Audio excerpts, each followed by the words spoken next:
Welcome back to another beautiful Taiwan afternoon. Or at least it will be soon. I packed my bike into a bag and packed myself into an overnight flight to the island country, all for a super quick 2-day ride on Taiwan's Bike Route 1, including riding the highest point on the official bike route.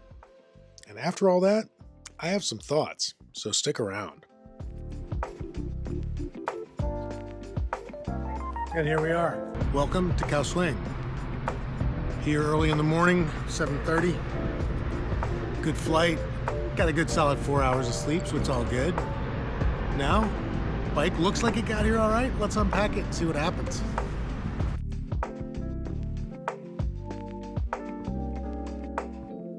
I just love showing up, unpacking my bike, loading up, and just riding away. It kind of feels like cheating somehow. No trains, no taxis, no cars. Bikes are just cool that way. Okay, this is pretty nice.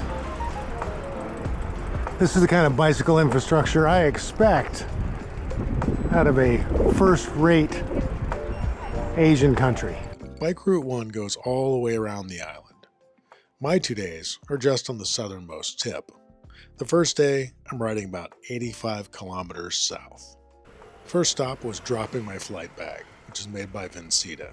No, they're not paying me. The bag just worked, so I wanted to mention it.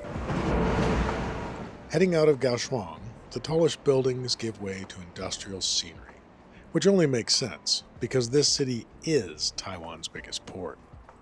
That means plenty of trucks and containers container trucks.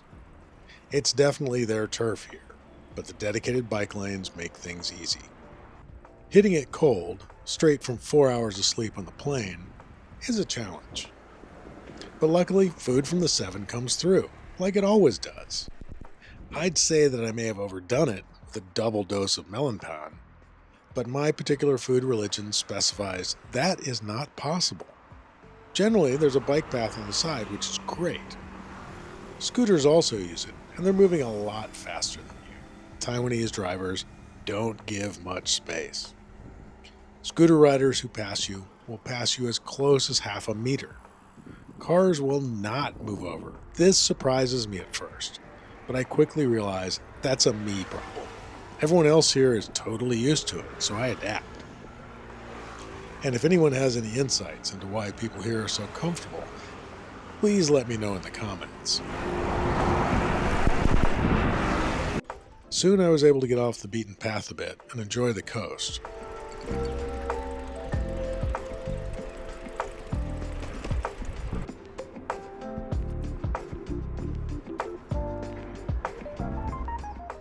I even found some locals out for a ride on a Sunday afternoon. Hi. Hello.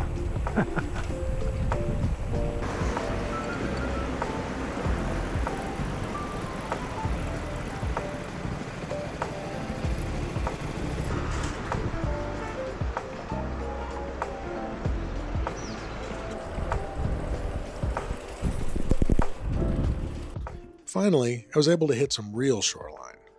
I could feel the change in attitude instantly. There's something about the ocean. Its endless vistas and endless opportunities just make you breathe more easily. It's very beautiful. You can see this is the first real beach I've seen, which I like a lot. So far, a couple of interesting things. So, as everywhere, scooter don't give me shit.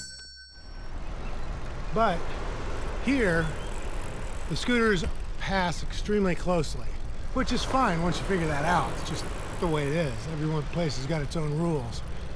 I had a wonderful 7-Eleven onigiri that was grilled pork kimchi onigiri.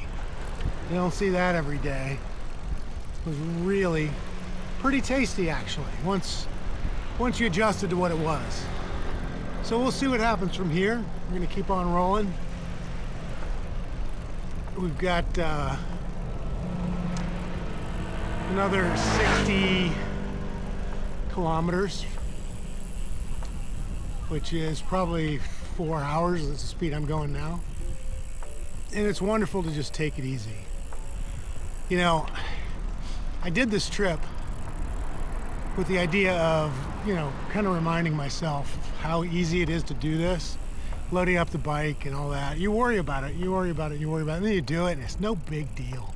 So it was a great reminder of that. And I just, being out here doing this is pretty dope. I need to do more of this. I definitely need to do more of this. Riding along, I got the feeling that much of this area would probably be underwater most of the time, mainly because of all of these pipes. Each one is attached to a pump, and the pumps are chugging away, pulling the water away from the low-lying land. All right, as I look at those mountains, I know I'm going over them. Holy shizzle. I hope I go over a low one. It's one thing looking at altitude profiles on a map. It's something else entirely to see the mountains up close for the first time. They always look so huge, and they always make me get weirdly quiet. It's always good to respect the mountain gods.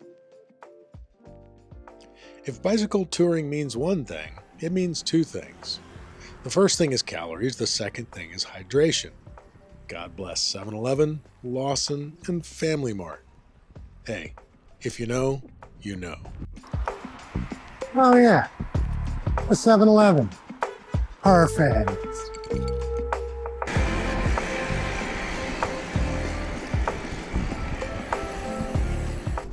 It's a beautiful day, wonderful tailwind, and boy, does that tailwind feel good on that busy road. We're just flying down the road at 24, 25 kilometers an hour in top gear and just not working very hard.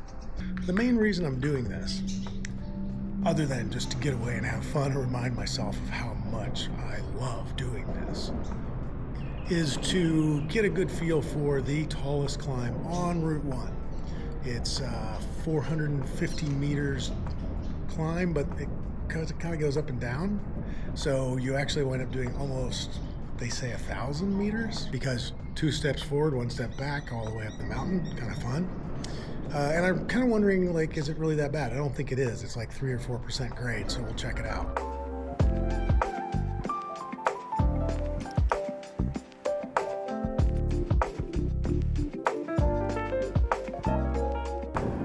Finally, after about 6 hours, I reached my destination for the night. The airplane sleep was catching up with me, but this here Purple Palace, otherwise known as Country Lane, was just what I needed. I work smarter, not harder, by cranking the fan on my washed clothes as I go out for dinner. It's a Sunday night, and nothing is open, so I continued my normal plan of eating everything at the 7. So on the menu today are these mountains. Up and over the highest part of Bicycle Route 1 in Taiwan. So naturally we turn straight into the wind. This will be a day for staying within yourself. Just taking it easy. My little clown bike and my too many kilos of weight. I'll buy some onions. Onions a big deal out here. So, hills and headwind. My 2 favorite H's. Then there's my third favorite H, which comes into play when the first 2 are too much. Hitchhiking. Let's hope I don't have to use it.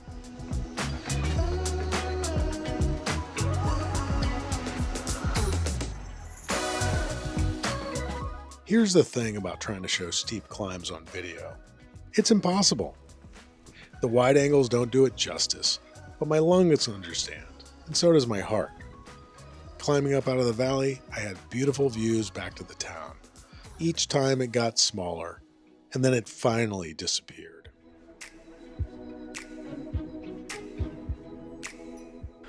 So one nice thing about the hills is that when it gets tight like this, you don't have any wind. It's pretty awesome. About 6 and 7% grades and switchbacks. And trucks.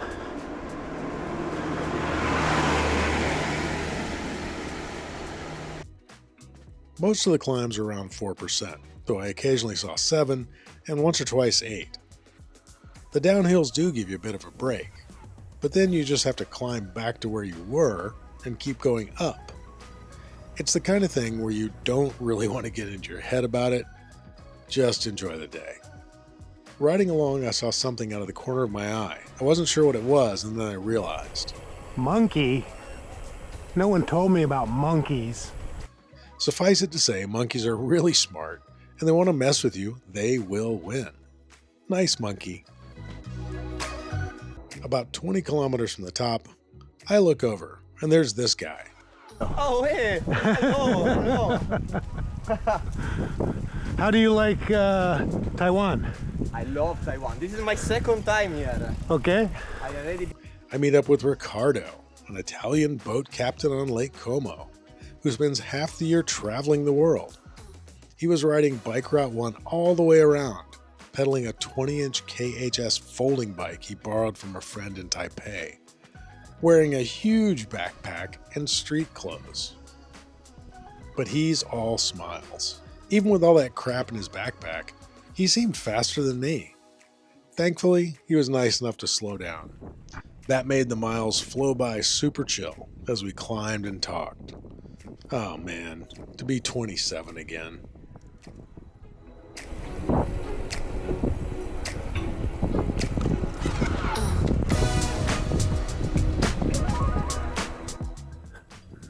And so we reached the top.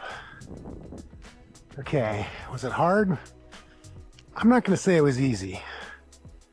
But as always, stay within yourself. Take lots of breaks. You can do it, as long as you got a grandma gear. We reached the top before noon, and I enjoyed talking with the motorcyclists. Here they call people who ride for sport downshifters, which I think is the perfect word. Most people focus on upshifts for speed, but these guys on these roads focus on downshifts for control going into the corner and instant power coming out. Me, on a bike, I just downshift when the road gets steep, like I've been doing what seems like the entirety of this beautiful day.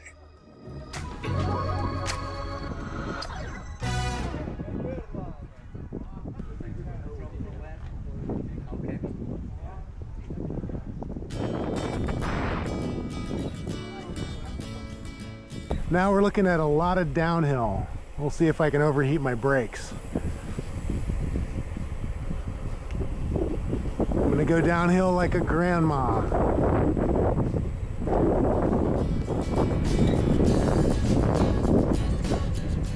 Coming down the hill, it's 6 or 10 kilometers of pure downhill.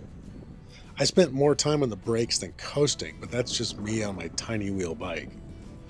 Not pedaling at all for that time was as good as it gets after that climb.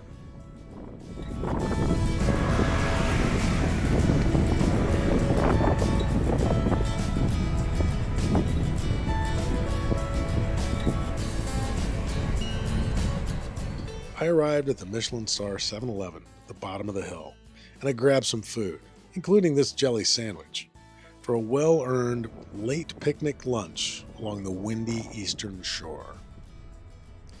Speaking of wind, check out this tree. I know, right? Does this thing look like it's been dealing with the wind its whole life? And now I'm going to have to deal with that wind for the next 30 kilometers as I ride straight into it. But you play the hand you're dealt and try to enjoy it. And I did. Besides, the seemingly endless miles of highway shoulder gave me a lot of time to consider the route I had just ridden over the tallest part of Bike Route 1. Specifically, I wondered if it'd be better to do it counterclockwise, as I did, or clockwise, as is often recommended. The short answer is heading counterclockwise, north, the way I rode. There's a bunch of up and some occasional down, and you get all the climbing over with. Then you have a screaming downhill for fun. Turn around and go the other way, you'd have a steady, unrelenting climb for a solid 10 kilometers. And then when you reach the top, you still have several downs and several ups as you work your way across the mountains. About those winds. They can be strong. They're also crazy variable, sometimes from the north, sometimes from the south. And on the east side of the island, you deal with them all day, every day, for many days. The west side is more congested with cities, and generally there are more windbreaks. Given that, my advice is simple. Considering the climb profile and the wind direction, the wind is the bigger deal for the longer time. Try to be flexible and make your decision as close as you can to the start of your ride, based on the prevailing winds. Use them as a tailwind on the eastern side. That tailwind will have a greater impact than the climb on your power needs, your morale, and your overall enjoyment of the trip. At its heart, the climb is the climb either way, so make your days easy with the tailwind. After riding straight into the wind for 30 clicks, man, I was never so glad to see this turn.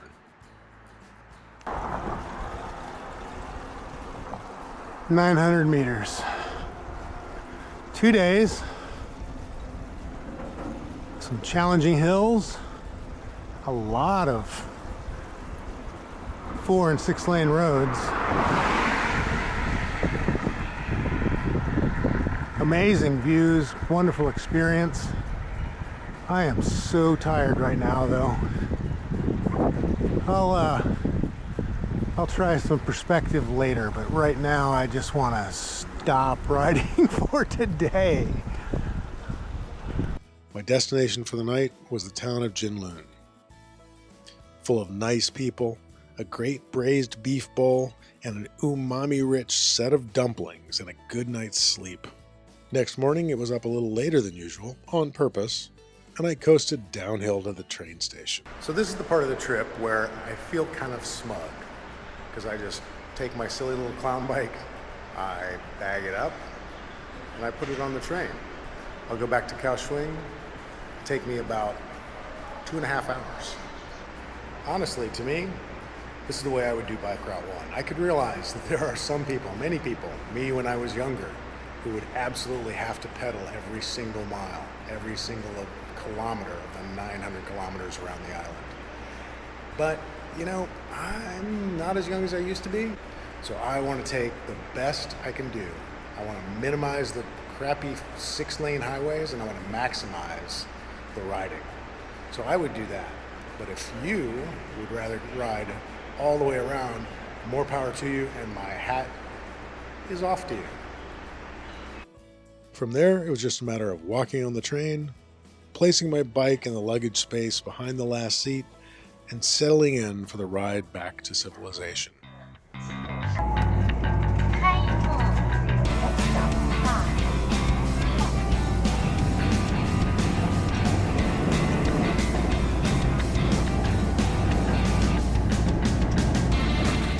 The rugged mountains and narrow canyons eventually gave way to rivers and then to flat land along the western coast.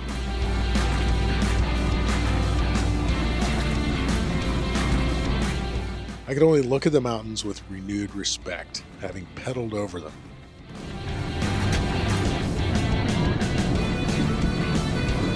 Once back in Kaohsiung, it was a simple matter of finding my hotel, checking out the city, and winding up the evening on the sidewalk next to the hotel for some great Taiwanese rice and seafood. There's a lot to like here, and I'll definitely be back for more of Taiwan's Bike Route 1. The next morning it was up and out, enjoying the great feel of jet engine acceleration pushing me back in the seat as I got a great view of some of the same roads I had just ridden over. Thanks, Taiwan. I can't wait to come back for the next adventure.